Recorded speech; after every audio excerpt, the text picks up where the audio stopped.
The night sky of Orion 7 burned red. Once a peaceful world of green fields and shining cities, it now screamed under the fire of the Wrath Dominion. Their warships darkened the sky, their plasma cannons tore through buildings, and their soldiers marched without mercy. The people of Orion had no army left.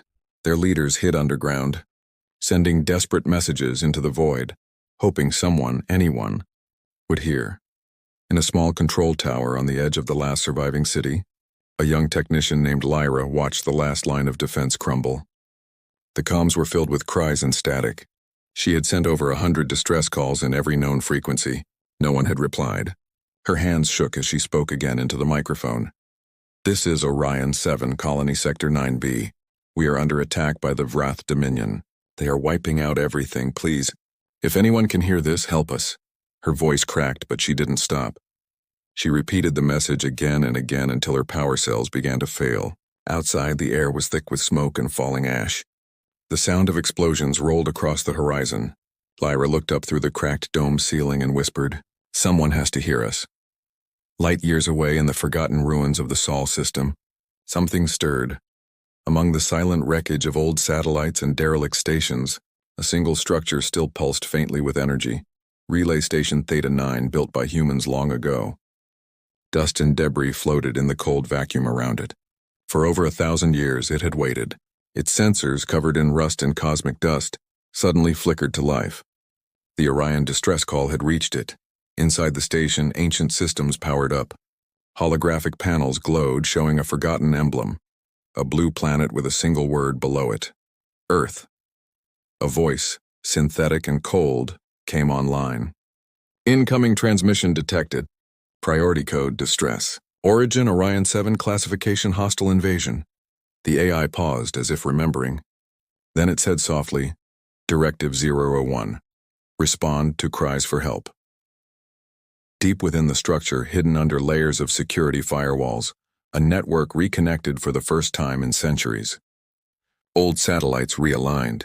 Power surged through long-dead circuits. Across the ruins of the solar system, old beacons flashed awake, each carrying the same signal to deep space.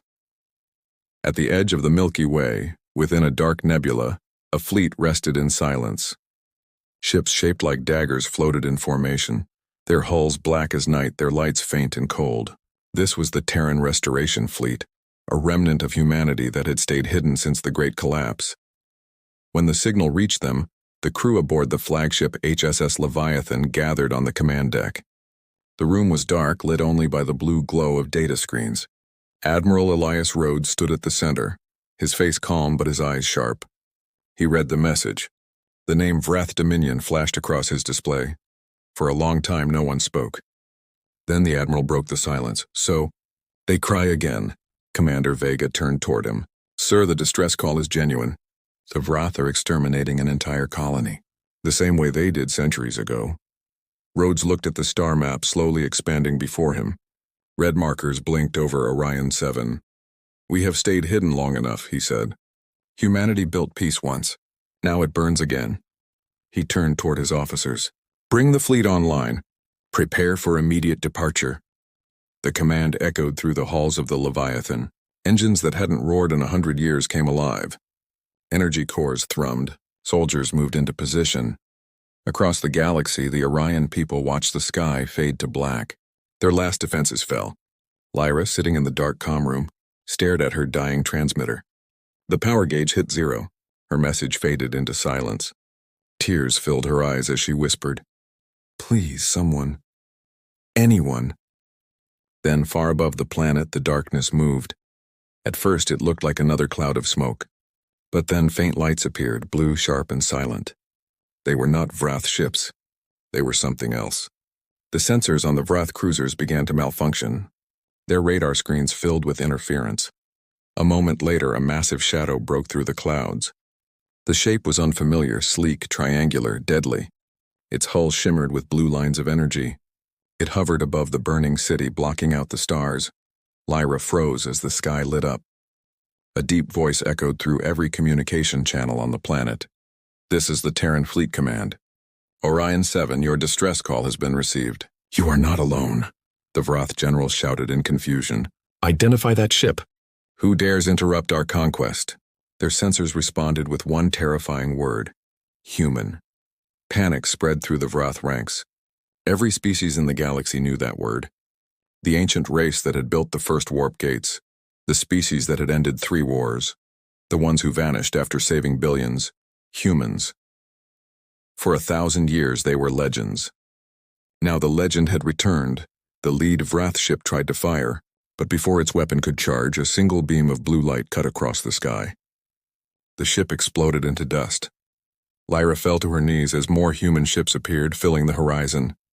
Each moved with perfect silence and deadly precision. The night became day under the light of their weapons. In that moment, every survivor on Orion 7 realized something powerful. When the galaxy cries for help, humanity listens. And when humanity arrives, it does not come as a whisper. It comes as a storm. The storm had begun. Above Orion 7, the once red sky turned a deep blue from the glow of human warships. Their arrival was not loud. It was cold, controlled, and terrifying. The ships moved in perfect formation. No wasted motion, no random fire.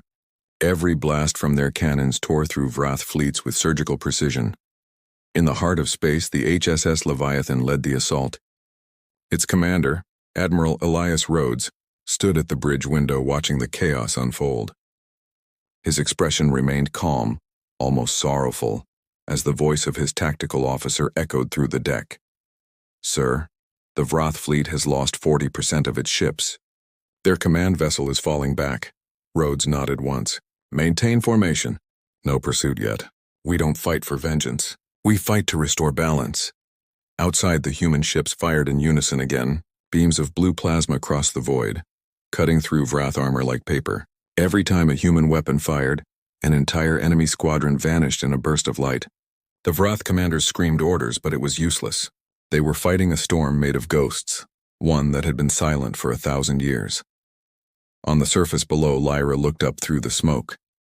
The sky flashed again and again as alien fire rained down, but not on her city, on the invaders.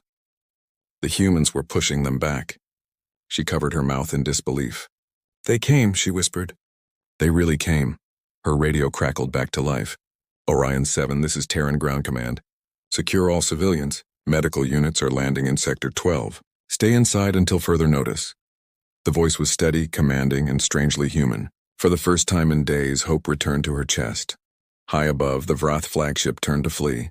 Its captain, a towering creature with metallic scales, shouted, "Retreat!" "This is not possible. They are extinct." But before they could escape, a deep voice broke through every frequency in the system. It was Admiral Rhodes. "Vrath Dominion, this is humanity. You have attacked under distress protocol. You violated the peace we built before we vanished. You will now face the consequence of that mistake." The Vrath captain tried to respond, but his voice shook. "We are not your enemies. You disappeared long ago. This is not your war." Rhodes closed his eyes for a moment, then spoke softly. "Every war becomes ours when the innocent are burned." The Leviathan's forward guns glowed brighter than the sun. A single blast ripped through the enemy flagship, breaking it apart. Debris scattered across the atmosphere. For the first time in their history, the Vrath Dominion felt fear. The human fleet didn't cheer. There were no shouts of victory. Instead, silence filled the command bridge as the blue lights dimmed slightly. Humanity did not fight for pride. It fought because it must. Commander Vega turned toward the Admiral. "Sir, survivors detected on multiple ships. Do we finish them?" Rhodes stared at the collapsing fleet. "No, disable them.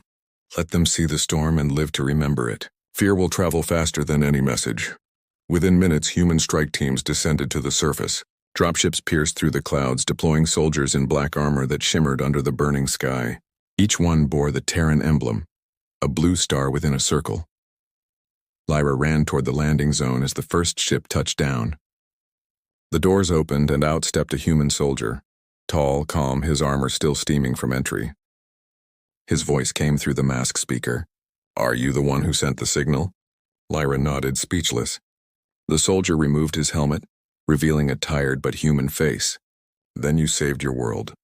He handed her a small device, the same frequency beacon she had used hours earlier. "Your voice woke the storm," he said quietly. Around them, human medics moved quickly, treating the wounded and helping civilians. They worked like they had done this 1,000 times before, as if peacekeeping was part of their nature.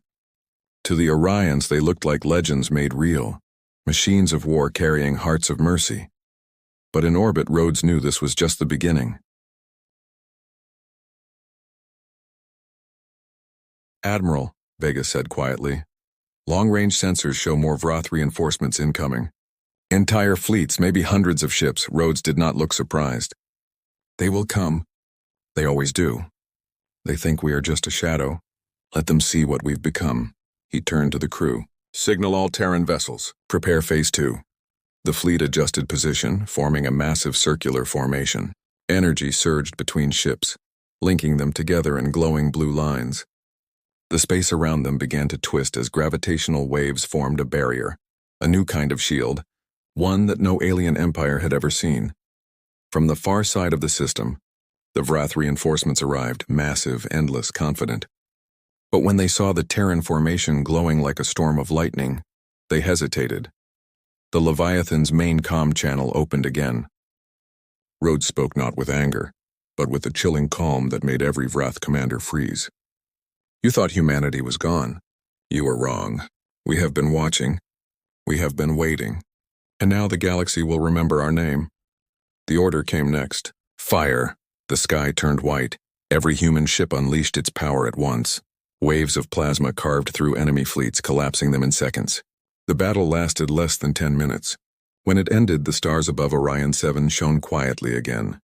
Down on the surface, the survivors stared at the calm sky. The storm had passed, but its echo remained. Children pointed at the blue trails left by the human ships, their eyes wide in wonder.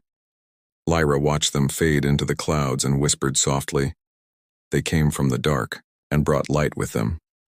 In the distance, on the bridge of the Leviathan, Rhodes stood alone, staring into the empty space where the enemy had been. He knew peace would not last. The galaxy would now remember humanity, but not as saviors, as something greater, something unstoppable. The storm had only just begun. The word spread faster than light, across the endless sectors of the Milky Way, through trade routes and pirate networks, through royal courts and shadow markets. One message echoed in 100 languages: the humans have returned. It began as disbelief, then confusion, then fear. In the High Council of the Vrath Dominion, panic tore through the chambers. Generals shouted over each other, trying to deny the truth. "It was impossible," one growled. "They were destroyed a millennium ago." But the images could not be hidden. Dozens of warships shaped like black wings, the glowing blue symbols of Earth, the single battle that erased an entire fleet. The Dominion's leader, Chancellor Karoth, slammed his claws against the table. "Find them. Find where they hide. If humanity has returned, they must be erased again before they rebuild." Yet deep inside he knew the truth. You cannot erase a storm. On the opposite side of the galaxy, in the core worlds, the smaller civilizations trembled. Old scholars dusted off ancient books that spoke of Earth's final war. They remembered the day when humans, outnumbered by every empire, still fought until the stars themselves burned. A single historian whispered to her class, "They warned us." The Terran said, "If the galaxy ever forgets peace, we will return." And now, they have. Meanwhile, on Orion 7, the humans had not left. Their ships floated above the planet like silent guardians, repairing damaged satellites, distributing aid, and helping the survivors rebuild their shattered cities. To the Orions, they looked both terrifying and divine. Lyra walked through the makeshift camp where human engineers worked side by side with Orion civilians. Machines hummed softly, scanning for survivors still buried in the ruins. The air smelled of ozone and rain, a sign of the terraforming system slowly repairing the atmosphere. She stopped beside a large silver dome, where a group of children were gathered around a human soldier. The man had removed his helmet and was smiling gently as he showed them a small glowing cube. With a simple touch, it projected a 3D image of Earth: blue oceans, green continents, white clouds. The children gasped in wonder. "Is that where you come from?" one of them asked. The soldier nodded. "Yes, it was once our home. Now it's sleeping." Lyra felt a chill at his words. "Sleeping?" He looked up at her. "The Earth is still there. But we left long ago. We spread to the stars. We thought we could guide the galaxy, but peace turned into pride. And pride became war. We hid ourselves so the galaxy could heal. Lyra lowered her head. And now you've returned because of us. He smiled faintly. No. We returned because you reminded us why we existed. In orbit, aboard the HSS Leviathan, Admiral Rhodes stood on the observation deck, staring into the dark sea of stars. Holograms of intercepted transmissions surrounded him. Vrath war declarations, fearful political debates, alliances breaking apart. Commander Vega stepped beside him. They are terrified, sir. Entire governments are calling emergency meetings. They all want to know the same thing. What does humanity want? Rhodes did not answer immediately. His eyes remained fixed on the distant lights. They will guess. Some will think we came to rule again. Others will hope we came to protect them. The truth is simpler. He turned, his voice low but firm. We came because they forgot. Forgot? Vega asked quietly. Yes, Rhodes said. They forgot what unity meant. They forgot what it cost to build the peace we once gave them. We left so they could grow. Instead, they turned on each other. Now they remember only power and conquest. So we will remind them, through mercy if we can, through strength if we must. That same night, something strange happened. The ancient Terran beacons, massive constructs hidden across the galaxy, began to activate one by one. Each emitted a pulse of blue light that stretched across space like ripples in water. Worlds that had not seen human technology for generations suddenly found their skies lit by distant, silent symbols. On the mining colony of Dorthus Prime, a group of workers stopped their drills and watched in awe as a holographic figure appeared above them. A woman in old Earth uniform, speaking in dozens of languages. This is the Terran Accord, the hologram said. Peace is not a gift. It is a duty. Those who seek to harm the innocent will face the storm. The broadcast spread across every frequency. Empires scrambled to jam it, but they could not. Humanity had spoken to the stars once again. In the dark reaches of space, deep within a nebula where no light should exist, the Vrath Dominion gathered a new armada. Thousands of ships forged from stolen technology waited for the order to attack. Their new commander, General Varash, spoke to his soldiers. They are strong, yes, but they are few. They hide behind their myths. We will find them. We will burn their fleets and crush their world wherever they are hiding. But as he finished his speech, the lights in the chamber flickered. The temperature dropped. A shadow fell across the bridge, followed by a deep metallic voice coming through every intercom. You should not have come here. Panic erupted. The Vrath looked around, but the voice continued. We gave you peace. You chose war. You invade worlds that cannot fight. You break what we built. A blinding light filled the viewport. Outside, a single human ship appeared, massive, silent, cloaked until now. Its engines hummed like thunder. Before Varash could react, the human vessel fired. Every Vrath ship around them was disabled, not destroyed, just shut down, powerless. The human ship then vanished as quickly as it appeared. Varash fell to his knees. His soldiers whispered in fear. One said what all were thinking. They do not destroy. They punish. Back on Orion 7, Lyra looked up at the stars again. She could still see faint streaks of blue light in the heavens, spreading farther every night. They're moving, she said quietly. They're going somewhere. A nearby human pilot overheard her and smiled. Yes, the storm doesn't stay still. It rolls from world to world until the sky is clear again. Lyra asked softly, will they ever stop? The pilot's smile faded. Only when the galaxy remembers what peace means. Above them, the Leviathan's engines came alive once more.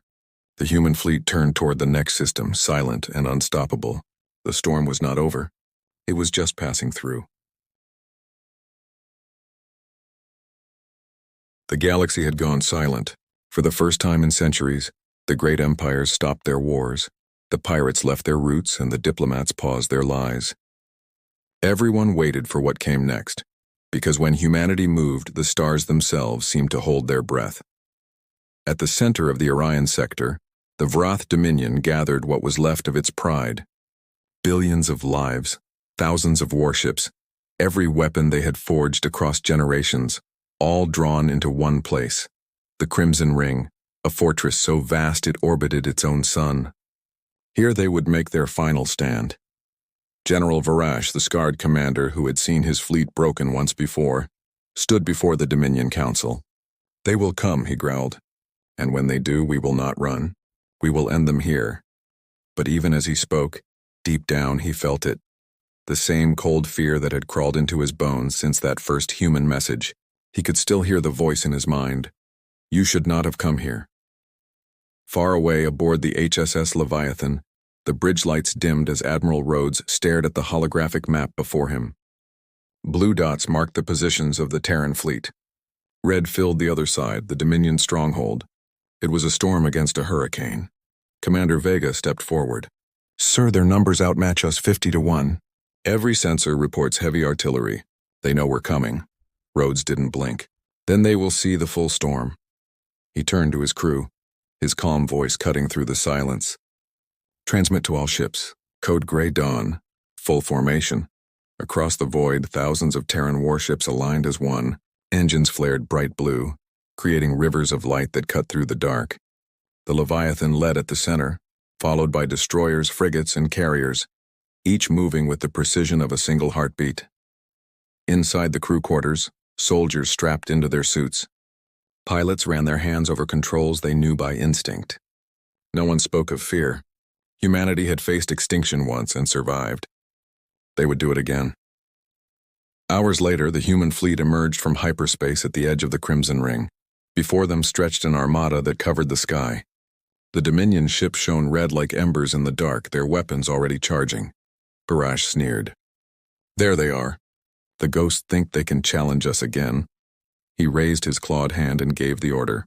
"Fire everything." The stars exploded. Beams of red plasma filled the void, tearing through space toward the human ships. Planets trembled under the energy released. The first wave struck, but it did not destroy. Human shields shimmered blue, bending the attacks like water around stone. The Leviathan advanced unharmed, its hull glowing faintly under the onslaught. Rhodes gave a single command. "Now!" The human fleet answered as one. The sky turned white with the flash of return fire. Rail cannons roared. Particle storms burst outward. Gravity warheads twisted the Dominion's formations apart. Each shot hit with perfect precision, every weapon guided by centuries of stored knowledge. Devrath's mighty ships began to fall, one by one, like dominoes in the dark. Yet the humans did not destroy everything. Some ships were left adrift, disabled, floating powerless. Rhodes had ordered restraint. Destruction was easy, discipline was harder. On the Dominion flagship, Varash watched the battle crumble. "Impossible," he shouted, slamming his fist against the console. "How can they fight like gods?" A trembling officer whispered, "Because, General, maybe they are what we made them to be." Varash's fury turned to despair. He looked at the collapsing fleets, the dying stars, and the massive Terran vessel that loomed closer, larger than any creation he had ever seen. The Leviathan. Its weapons dimmed. Its engines quieted. For a moment, all sound in space vanished. Then a voice filled the Dominion's network. Steady, deep, unyielding. "This is Admiral Elias Rhodes of the Terran fleet. The Dominion has violated the Accords of Peace and murdered countless worlds. This ends now." Barash tried to respond, but Rhodes continued, his voice colder now. "We do not seek your extinction. We seek your surrender. You will stop your wars. You will release every slave world. You will rebuild what you have broken. Or we will return again and again until only silence remains." No threat, just fact. Varash fell to his knees as the connection cut. He knew he had already lost. Hours later, the Crimson Ring burned silently. The human fleet hovered above it, motionless. The battle was over. The Vrath had surrendered. Across the galaxy, their war banners fell. On Orion 7, Lyra watched the news feeds as images of Terran ships filled the skies of distant worlds. The broadcast showed human medics arriving on liberated colonies, engineers rebuilding, and soldiers disarming old weapons.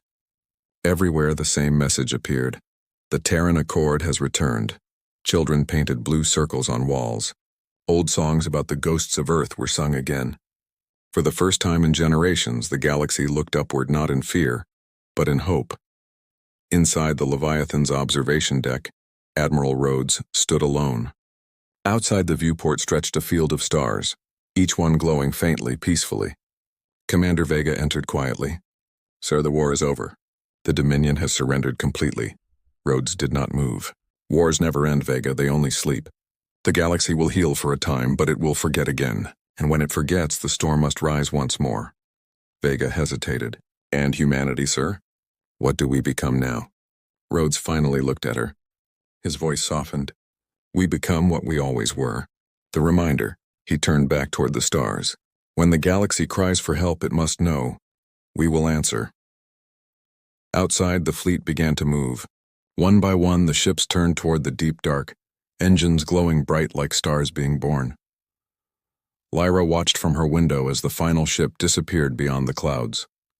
She whispered softly, almost to herself. The storm came, and it saved us. A gentle breeze passed through the broken city. Flowers grew where ash once lay. For the first time, the night sky above Orion 7 looked peaceful, and far across the galaxy, wherever injustice stirred or empires rose again, a quiet signal pulsed in the void. A human voice carried through the stars. We are the storm that saves the stars.